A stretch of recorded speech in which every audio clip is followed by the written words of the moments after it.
In a world where everything is shifting, where even the church seems to be in constant motion, one thing must remain: the true foundation, Jesus Christ. This is A Church in Flux, the podcast, and I'm your host, Paul Purifoy.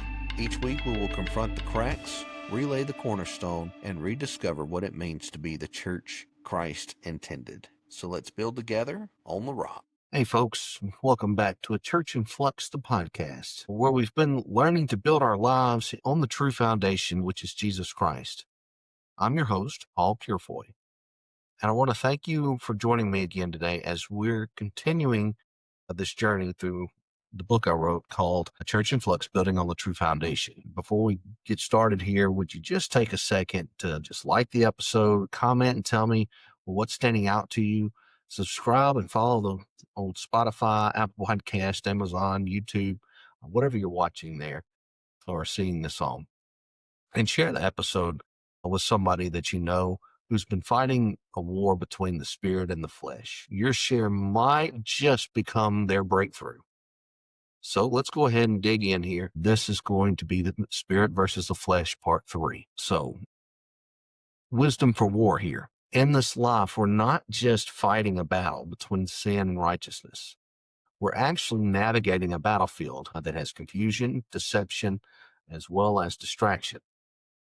And that's why we need something more than just passion in our lives. We need wisdom.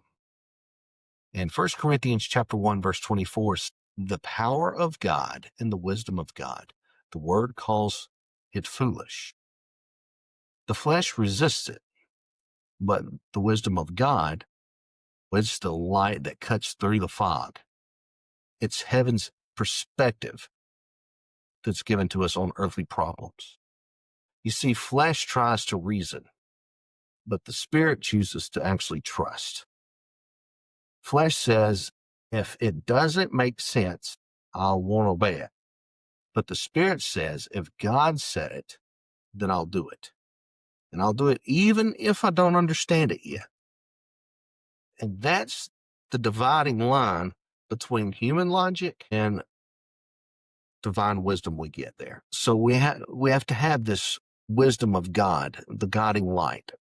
When Paul wrote to the Corinthians, they were surrounded by philosophers, through intellectuals, through religious elite people who prided themselves on knowledge, but they missed the truth. He said, the wisdom of this world is foolishness with God. 1 Corinthians chapter 3, verse 19. The wisdom of God isn't about intellect. It's actually about intimacy. It's not discovered in a textbook. It's something that's received through the Spirit. Proverbs chapter 9, verse 10 says, the fear of the Lord is the beginning of wisdom. That fear is not terror. It's a reverence. It's humility, submitting ourselves and surrendering there. It's saying that, God, you know more about my life than I do. So when you embrace that kind of wisdom, you stop reacting to life through emotions and you start responding through revelation. You begin to see temptation for what it really is, and that is a distraction from the destiny that's been given to you. The power of God here is also for strength, that you get with strength for the struggle. 1 Corinthians chapter 1, verse 18 says, for the preaching of the cross is to them that perish foolishness, but unto us which are saved, it is the power of God. And that's where victory starts. It starts at the cross. The cross wasn't the meeting place of love and human weakness. And it's there that God gave us the power to crucify the flesh and to walk in the Spirit. The same power that raised Jesus from the dead is available to you and I right now. It's not a flash of emotion. It's not a temporary hype. It is resurrection power. Romans chapter 8, verse 11 says, the Spirit of him that raised up Jesus from the dead, it dwells in you. And that means the Spirit living inside of you is stronger than the addiction that's fighting you. It's stronger than any habit that's held you. and it's stronger than the temptation that chases us. We've just got to get to a place where we can actually start to tap into it because He's stronger. So how do we access the power of God here? Let's get this practical if we can. The power of God isn't just theology or theological here. It's actually accessible. And here's how. Number one is prayer. This is the direct line to the throne room. Prayer transfers your weakness into His strength. And when you pray, you're not informing God of anything. You're actually trying to invite Him in. Number two is meditation on the Word. The Word is alive. It's the living Word of God. So when you meditate on it, it rewires your thinking and it renews your strength. So when you actually, there's a difference between reading a book and you actually reading the scriptures with purpose, with intentionality that it's going to shift and change you, and accepting what you're reading there as it begins to be revealed to you through the Spirit. Number three is community and accountability. Lone soldiers are those that get wounded, but those that stay together have a fighting chance. So stay connected to believers, but stay connected to believers who sharpen your spirit and they check your blind spots, because you need somebody that can help watch out for you. Because when you're in the middle of the battle, you end up being focused in one direction and you need someone and other people that can help lift you up. The next is fasting. It's not punishment, even though sometimes we can seem like it is, but it's not. Fasting is actually taking the opportunity to be positioned correctly. So fasting weakens the flesh so that your spirit can actually hear clearly. And then we have worship and praise. They are different. Worship shifts the focus. It lifts you out of the flesh and into faith. So you can't magnify God and your problem at the same time. You also have surrender and obedience. Power flows through those who yield, through yielded vessels. The Spirit can't feel what pride won't empty. And discernment. The Spirit gives you a filter, and it's discernment. Not every opportunity is from God, and you have to learn to test every spirit in renewing the mind here. Your life follows your thoughts. Romans chapter 12, verse 2 says, transformation begins when your mind is renewed. Each of these disciplines here is like a wire. And prayer and worship and the Word, and what connect that wire is to the power source here. It takes them all to do so. And you need to make sure your wiring is not frayed, but it is solid. And then we have aligning with the will of God. Oh my. Romans chapter 12, verse 2. It is one of the clearest battle plans for us as believers. Be not conformed to this world, but be transformed by the renewing of your mind, that ye may prove what is that good and acceptable and perfect will of God. This verse tells us three things. Number one, resist conformity. Do not copy the world's pattern. The culture says, follow your heart. Jeremiah chapter 17, verse 9, it says, the heart is deceitful above all things. The Spirit says, follow Christ. The world celebrates self, pride. The Spirit calls for surrender. Flesh chases comforts, but the Spirit, it actually pursues character. Think about that. Number two is to renew your mind. And this isn't a one-time event, folks.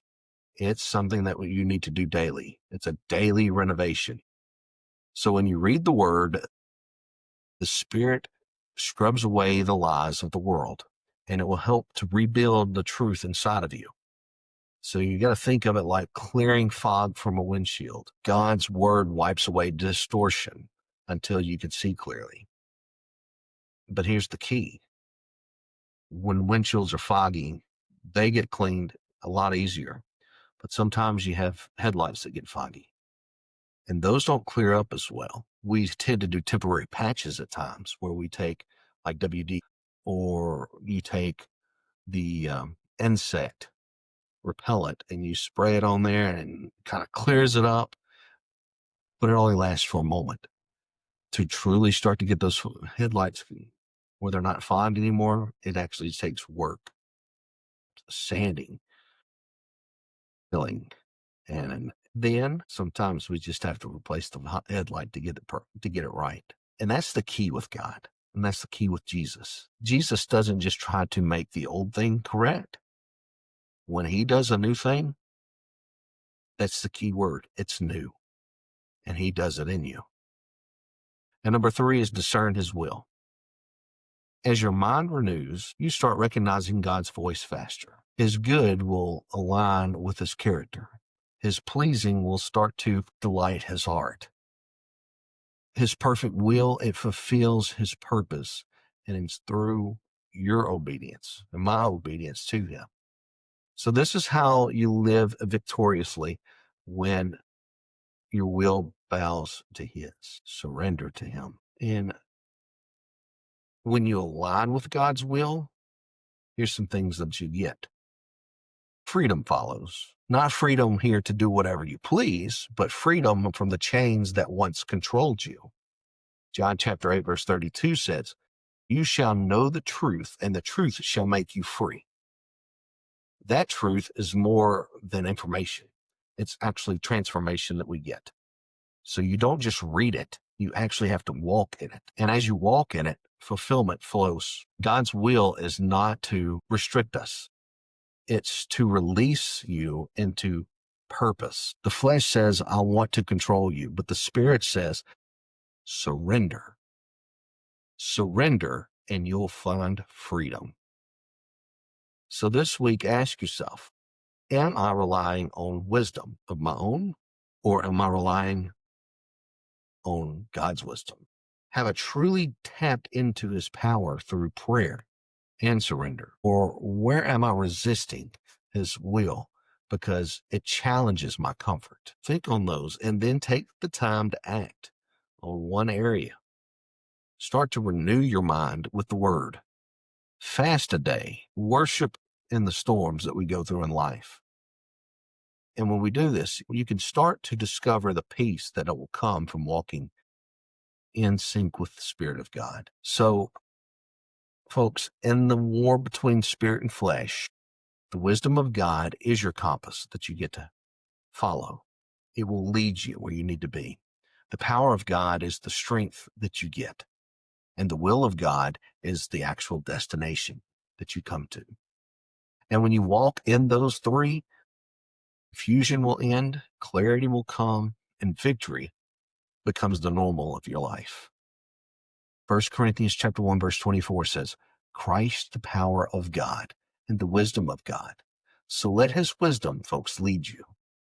Let his power strengthen you, and let his will guide you with every step, with every decision that you have, and do it every day. Because when the Spirit leads, the flesh actually loses. So thank you for joining me for another episode of A Church in Flux, Building on the True Foundation, the podcast. If this message has stirred you and stirred your spirit, just take a moment, please, and to subscribe wherever you listen to your podcast.